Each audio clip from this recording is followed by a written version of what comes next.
I think it was a Deloitte study that looked at what marketing managers are looking at doing within 2023, 2024, and some of the biggest trends.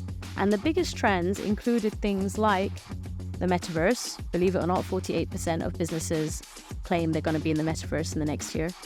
AI, yeah.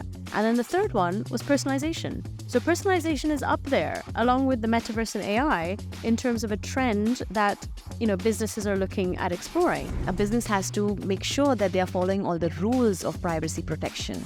And when you get a message of accepting cookies, that business is doing something right. Okay. And they're not going to use your data badly, and you can choose to accept or not. And accordingly, the software will pass the data to the website and the pixel. Welcome again to yet another episode of Digital Dialogues. I'm Namita, Ramani, your digital marketing expert.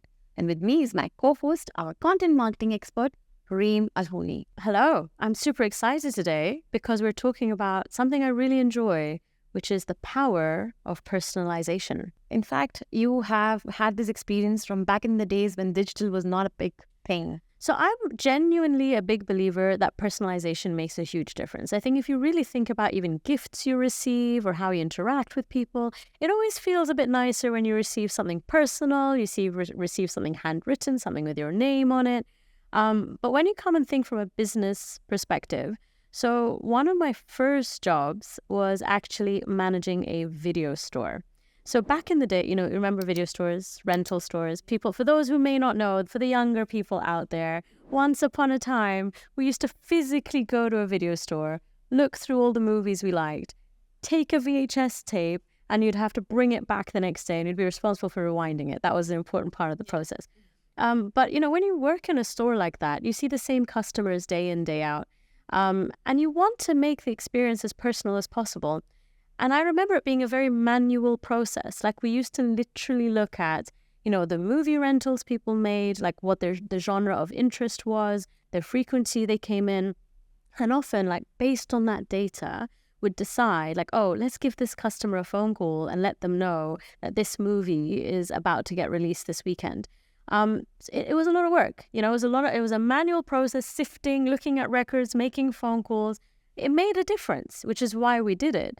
But thankfully, we don't need to do all that manual work anymore Because we have Netflix. We have Netflix, yeah. But on a serious note, I mean, if you look at, and a lot of what happens with Netflix or what happens with Apple TV or with any of them is that there's an AI component, there's a machine learning component where they're obviously learning our habits and our trends. And actually, just to bring that, my flatmate and I thankfully have 2 different logins to our Netflix, because if I happen to log in on hers, automatically, just by looking at the menu of movies, she watches a lot of Korean and a lot of, and suddenly I'm like in this Korean library, which clearly is not mine.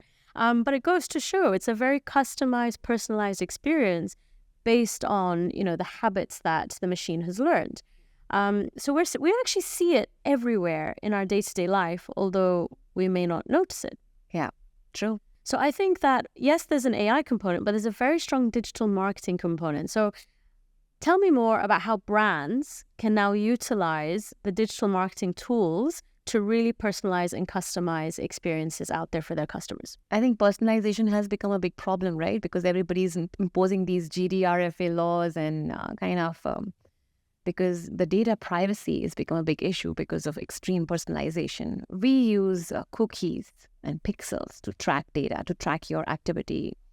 So when I say cookie is a piece of code that your website gives it to you or puts it in your browser and thus gives you a personalized experience. So for example, if you go to Pinterest and automatically you're already logged into Pinterest. So that's a way of cookie automatically logging you in, and it has your data already in the browser or your login information. Should I be worried though? Because like the number of times that I get asked, you open a site and it actually says accept cookies. Am I okay accepting cookies everywhere? Because I've realized that if I don't accept the cookie, I'm not opening the site. So what is, should we be concerned when these messages pop up? In fact, those are good messages because these are trusted softwares or apps wherein a business has to a business has to make sure that they are following all the rules of privacy protection. And when you get a message of accepting cookies, that business is doing something right. Okay. And they're not going to use your data badly, and you can choose to accept or not. And accordingly, the software will pass the data to the website and the pixel. Oh, So you so hang control on. the data you send to the website. So does this mean if I choose not to accept a cookie, all that means is that information isn't being sent back Correct. to that website? Correct. It's a more safer way to interact with. But that means the likelihood of the ease of use for me reduces. Correct. You don't see ads, relevant ads based on the content you're consuming. Okay. So this is again where the personalization comes when it comes to digital marketing. I can honestly say I think this is the first time I've understood a cookie. So I mean, I sit there and I just accept cookies the whole time because I'm just thinking if I don't accept the cookie, I'm not going to be able to see the page. Because sometimes it does limit what you can see and what you can't see. I've seen like features change based on whether you accept everything or not. So I've just got into a habit of like, okay, I'm accepting. But now what I've understood is that by clicking accept, I'm basically telling the website I'm okay sharing my habits, sharing my data so that they can customize the experience a bit more. Yes, and because they're using the right apps, they're not going to abuse the data or keep any irrelevant or non-important information with you. And it's all going through the app, the trusted apps. So how is that different from a pixel? So Pixel is a third-party code, which is usually by the ad platform. So Pixels are with Facebook or Meta Pixel, for example. So Pixel usually gets downloaded when you download a landing page or you open a website. So Pixel downloads with that within your website. So for example, you are consuming some content on a news site and you see an ad. You click on the ad, you happen to come on the website, you complete the purchase. So Pixel sends this information to the platform that, okay, this person saw this ad on this page, and then it came on the website and picked up this shoe, and this is the value of the shoe. So it sends all this data to the platform, thus giving more learning to the machine on what kind of ads are converting. Thus, the platform will spend more money on showing that ad to more people. This is very simple. I'm trying to be as simple as I can. Okay. But ultimately, that's still in the interest of the business to collect the data to understand how they should be marketing more or which kind of ads are working more, which are getting more responses, and much more. What is the value of the transaction? Okay. But I'm right in also saying that because of pixels, a customer is more likely to see a more personalized kind of version of a website, or they'll see ads that are more relevant to their personal more relevant interests. to advertising. So cookie is relevant to personalization. Okay. So coming back to the pixel, so therefore, if I happen to have clicked on a website before or shown interest in a product before, it's the pixel that will ensure that that ad keeps following me around everywhere I go. Yeah, it's a combination. They're not kind of very different, but they still work together in many different ways. It's all tech at the back. So this does all sound like a lot of tech. It's not a world I'm a big fan of, but I am a big fan of personalization because I do think I read a study earlier this year. I think it was a Deloitte study that looked at what marketing managers are looking at doing within 2023, 2024, and some of the biggest trends. And the biggest trends included things like the metaverse. Believe it or not, 48% of businesses claim they're going to be in the metaverse in the next year. AI, yeah. And then the third one was personalization. So personalization is up there along with the metaverse and AI in terms of a trend that, businesses are looking at exploring. And I also read that apparently 90% profitability increases when you personalize content. Wow. So it's pretty high. So what else do we need to keep in mind now? Are things changing? I know I keep hearing things about a cookieless future. How can you still have that level of tracking with the technology changing? So in the cookieless future, the platforms are going to use more focus on the content the user is consuming, and based on the content they're consuming, they're going to run ads versus tracking the user's behavior otherwise and showing ads no matter what. Okay. So for example, right now, if you have had searched, say you want to pick a shoe and you've been Googling about the shoe, and you happen to read a website on a news site on some article on finance or some marketing article, and suddenly you see the shoe ad. So that's because of the cookies and stuff. But eventually, if you're reading a marketing article, you would be shown ads related to the marketing content. It's based on the content where we are consuming. heading towards, like contextual marketing. Okay. That is something. Apart from that, like when we started the conversation, we spoke about how different platforms like Netflix, Apple TV, anyway are personalizing content using AI and machine learning. So I would like to ask you how we can use personalization in content marketing. Yeah, so content marketing for me, I think there are so many opportunities to do this. And And the reason I think this is important is if everything that Namita's just shared about the world of digital tracking, cookies, pixels sounds a little complicated or maybe is a little outside of your sphere, you can still do personalization through your content. And what do I mean by that? I mean creating specific content that is going to be directly speaking to your audience. So it could mean anything from, how many times have you gone and met a client and then you've left and then days, weeks, months have gone by and it's gone quiet, right? Why not send them a personalized video? Why not just pick up your phone? We're in an era where everyone's phones have great cameras. Pick up your phone and literally just sort of, hey, Namita, it was great to meet you. I'd love to touch base. I'd love to catch up and see what happened with that proposal. And I think just sending a video gives a very different feeling to that prospect. So I think that's one opportunity. Second, how many times have you written a proposal? I mean, I'm in the world where I get RFPs a lot. And RFPs are these complicated documents where you have to explain everything you hope to do in a project. And then you send them by email and hope to God that they get understood and they get received and explained the way that you anticipated. Why not create a video? Why not personalize that and say, hey, Namita, I'd really want to explain to you what I'm presenting to you in this RFP in my proposal, and talk them through it, talk them through page by page. Imagine the possible conversion and how that's going to increase when your customer is being talked through the document by you, as opposed to just receiving a random email in your inbox. I think it's amazing because right now I keep waiting for a Zoom call or a meeting in person to go through the quotation. I've never tried the video. Yeah. In fact, the West uses this personalization a lot, by the way. So I'm part of various networks and mentoring and coaching groups. And one of my mentor, Brian Kurtz, I decided to join the group. So I actually got a personalized video message welcoming me to the group. And I went and checked the app which they use, which is some monkey. I can't remember. I'll look for the app and I'll mention in the show notes below.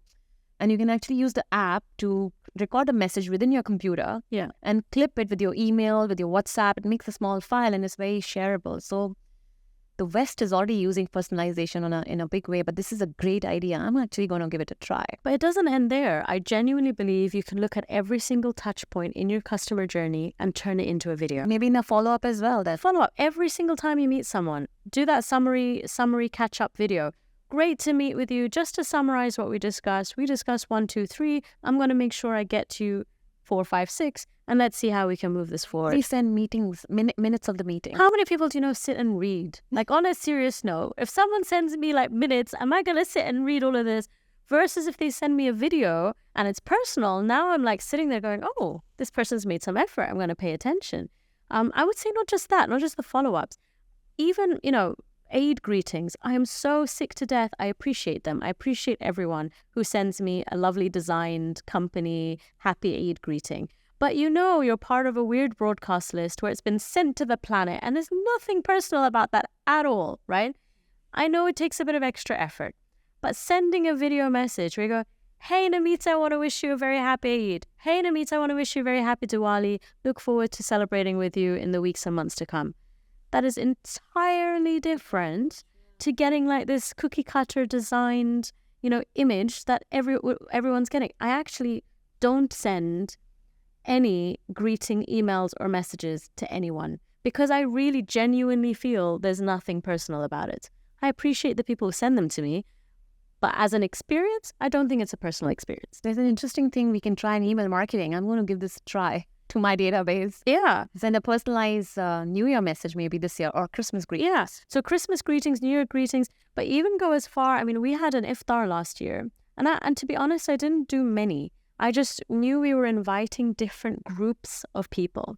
So I did different personalized messages for the groups of people. Mention the companies or the group. The companies or the group, or let's say if it's an organization or if they're suppliers. So I had one message that went to our suppliers and a different video that went to our customers and a different one that went to some of our guests from the TV world, a different one. So they were very slightly altered and I just recorded them back to back, but for the person receiving them, it's like, wow, they felt like I'd gone to such a huge effort to make it feel personal for them. But Reem, you have a video company. You have the gadgets and the assets that you need to record a video. No, anyone who follows me knows I do a lot on my phone. So yes, I believe you're right. I do have those tools and resources, and that definitely makes a difference when you're, producing content on a professional level.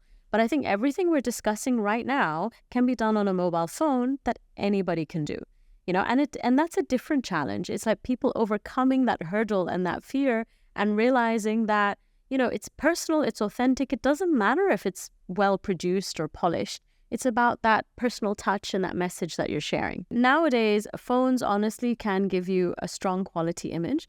And again, think about the use of these videos. We're not projecting them on large screens. They don't need to be like 4K resolution. We're simply saying, send a personal message, make it a personalized experience for your customers, for your suppliers, for your team, whoever it is you're interacting with. What are those milestones? What are those points throughout your customer journey that can just, that little addition can make a really big difference? Do you remember the personalized messages used to get by letters? Back in the days, we used to send these letters, and I remember getting those notes. So we still do that for a few customers, actually. And I've seen that whenever we've done that, that also is a huge win. Like that is a really huge win because, that's tangible. That's something you hold.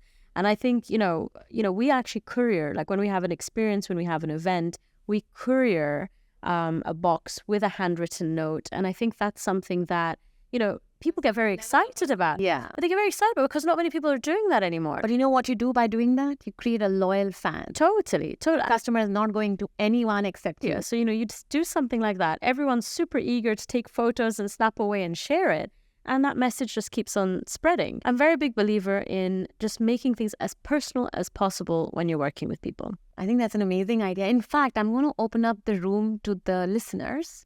If they can share in the comments below what kind of personalized experience they have done for their customers or their friends or family. We would love to hear from you. So what different things you're trying for personalizing an message experience. Do you know who's an absolute expert? She's someone in the branding space in Dubai. Do you know Lucy Bradley? Mm-hmm. Lucy Bradley, her branding agency, Plug, honestly, I've known her for over 10 years and she's constantly hand delivering, hand making, invites, letters, very creative content. I think one year I got like literally a calendar, a handmade calendar that was personalized. And yes, effort is there, but it makes such a big difference when you receive that package and you see it, a tangible item. It goes a long way. And that's what I actually remember her for now. I remember her more. I'm more likely to work with her or refer her because I've seen her creativity in action through her personalization. And that experience created a memory. So that's kind of, every time a branding word comes up, she's going to come in your mind and you're going to recommend. Yeah. That's how referrals work. So you move from video to personalized handwritten messaging. But for those of you who are thinking this sounds like a lot of effort, the world of AI is now allowing personalization to be so much easier. I'm not a full fan of, the quality of some of the content that comes out of, some of the AI software.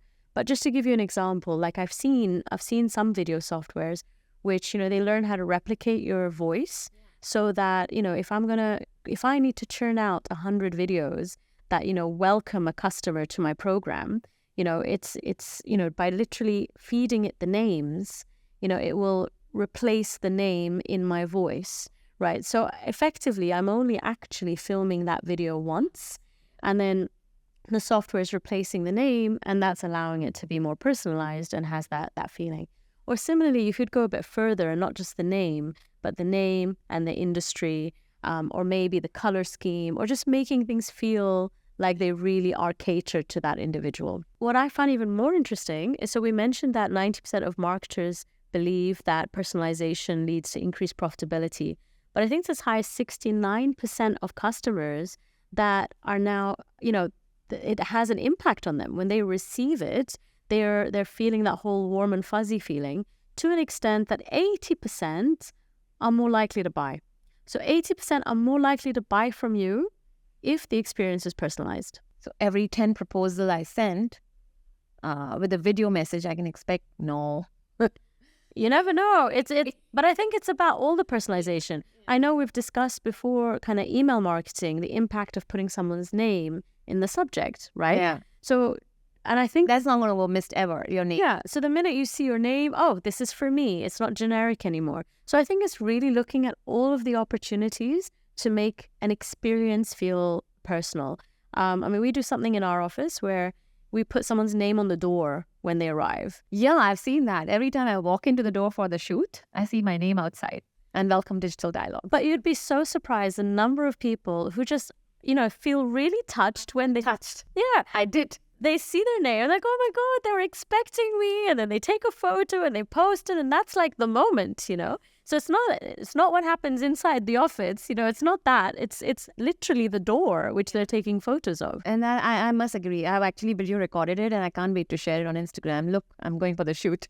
Amazing, amazing. So I think in summary, whether you're going the digital marketing road, whether it's the content marketing road, or even it's neither, whether you just go back to basics and look at traditional methods, personalization is here to stay. Not just here to stay, it could be the game changer to build relationships with your customers, your suppliers, your network, and really see big results. I think with technology taking over everything, a little personalization will go a long way, build that bond and trust to do business with, because at the end of the day, we do business with people, not with machines. I totally agree. And I think that's an awesome note to end on. So at the end of the day, we do business with people, not machines. So if you've learned something new on this episode, we'd love to hear from you.